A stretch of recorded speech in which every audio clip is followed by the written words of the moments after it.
What's up, everybody? Are you excited for the Lilo and Stitch musical on Broadway? Wouldn't that be cool if this movie actually turned out to be like a a launch reveal and like a week later they're like, by the way, coming soon to Broadway, Lilo and Stitch the musical starring the kid who was just in Better Nate Than Never. Yeah, I mean, obviously not, because they kind of make fun of the thing by, talking about him flying around in a spaceship. But anyway, I'm Mac from MacMovieGuy.com, and obviously this is going to be a review of Better Nate Than Never. Since you have stumbled upon me, I'm a blind film critic, so I'm going to talk about something called audio description with regards to this film. So that'll be fun for you. Yeah, it's also why I'm holding obviously an iPhone like a foot away from my face. And I have no idea what this actually looks like. So my video skills are really lo-fi. Could just be my mouth on the camera. I don't know. Maybe that's why my subscriber count is low. But getting into it, Better Nate Than Never. What is this film about? You were asking me. I can feel it. You want to know. It is about a kid. His name is Nate. I don't know if you know that. That is why the clever title. His name is Nate.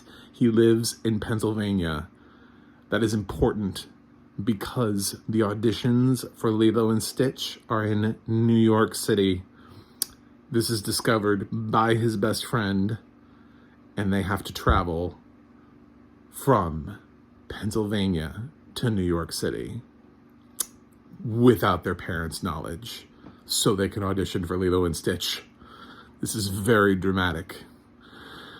So yeah, it's one of those films. You would think that this sort of like random drop from a title you didn't really ever know was coming down the pike and whose biggest star is arguably Lisa Kudrow, might be kind of shot in the style of a Disney Channel original movie. It's not. It's really good. The main kid who plays Nate in this film, he's delightful. He's a great inspiration, I think, and role model out there for all the little gay kids, little gay theater kids everywhere, and adults. I think they just see themselves in Nate.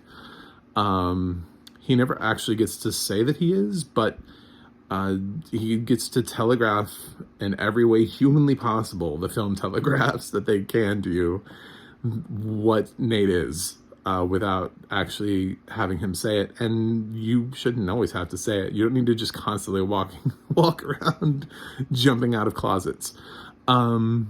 So yeah, so he's got, the rainbow rabbit's foot, and there are some heavy conversations, he talks with his aunt, and he's like, I'm the only boy in my school who knows all of the lyrics to Quarter in the Sky. And she's like, honey, you're not the only one. You're the only one brave enough right now.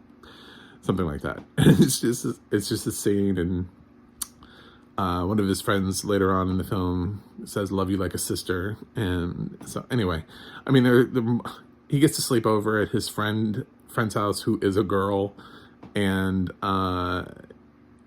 his parents don't care.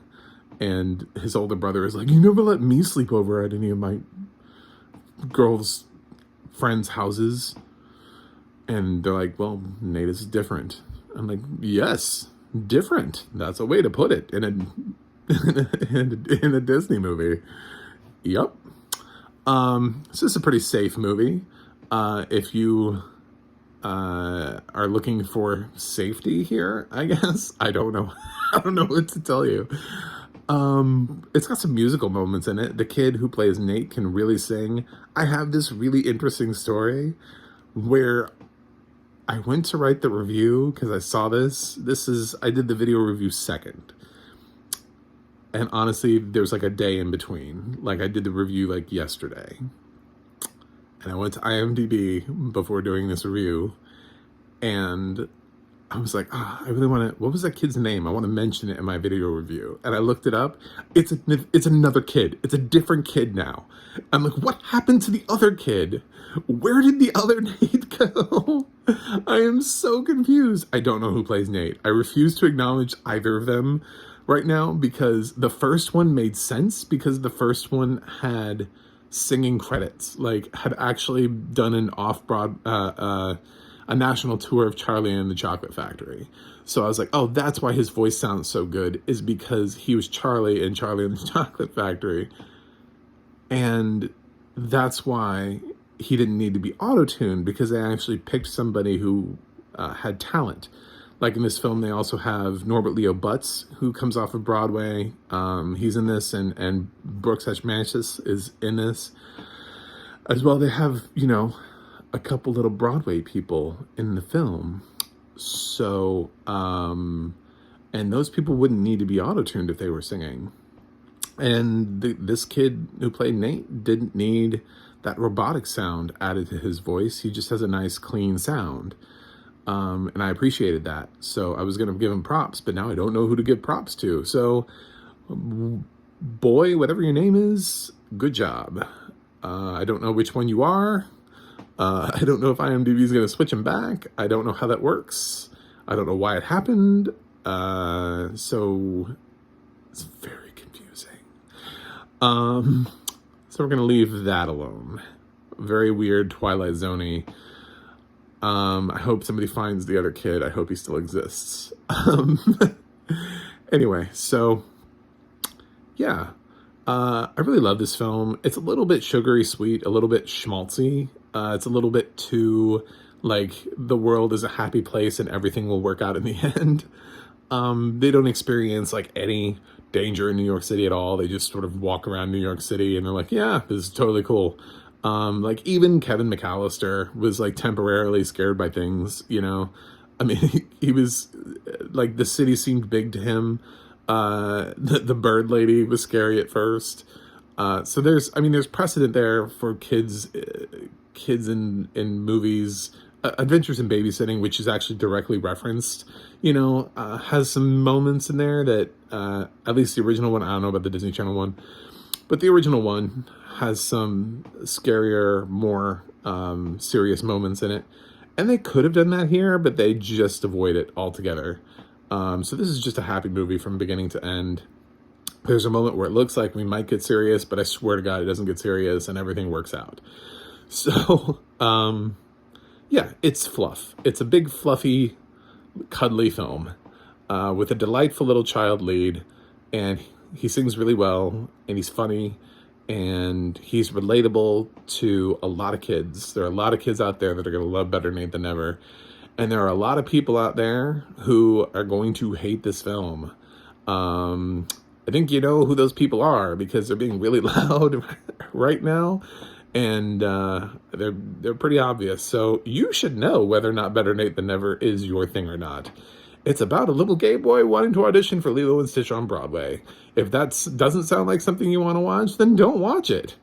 It is that simple. As far as the audio description for this film, yeah. So I thought probably the hardest challenge here were the dream sequences, because Nate frequently daydreams and or literally falls asleep and dreams something.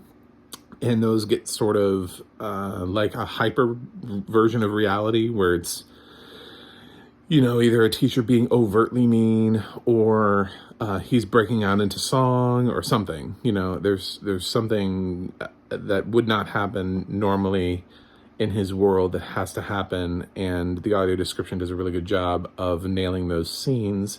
It also does a really good job of nailing things we need to know plot-wise. Like, for example, there's a scene in the film where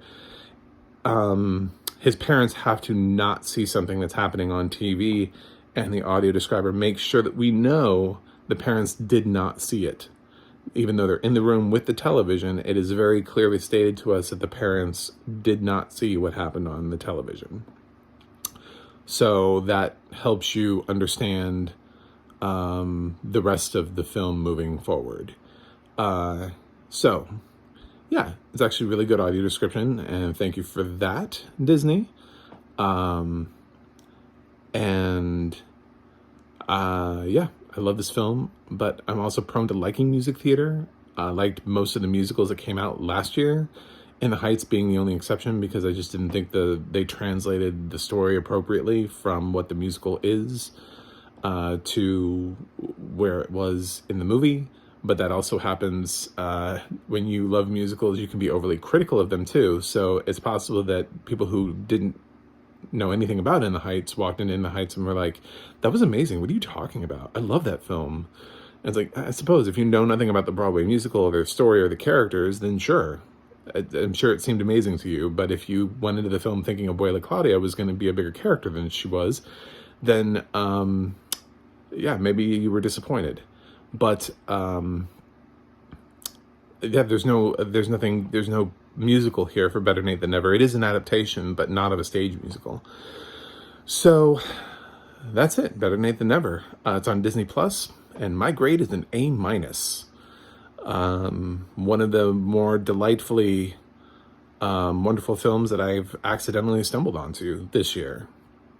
Knew nothing about it going in, and I'm really happy I got to see it. So, what do you think about Better Nate Than Never? Did you see it? Let me know in the comments. Let's talk about it. As always, don't forget to like and subscribe and share with your friends. Just go run around and dance down the street and tell everybody about me. And look like a crazy person doing it. Sing a song, just like Nate would. What would Nate do?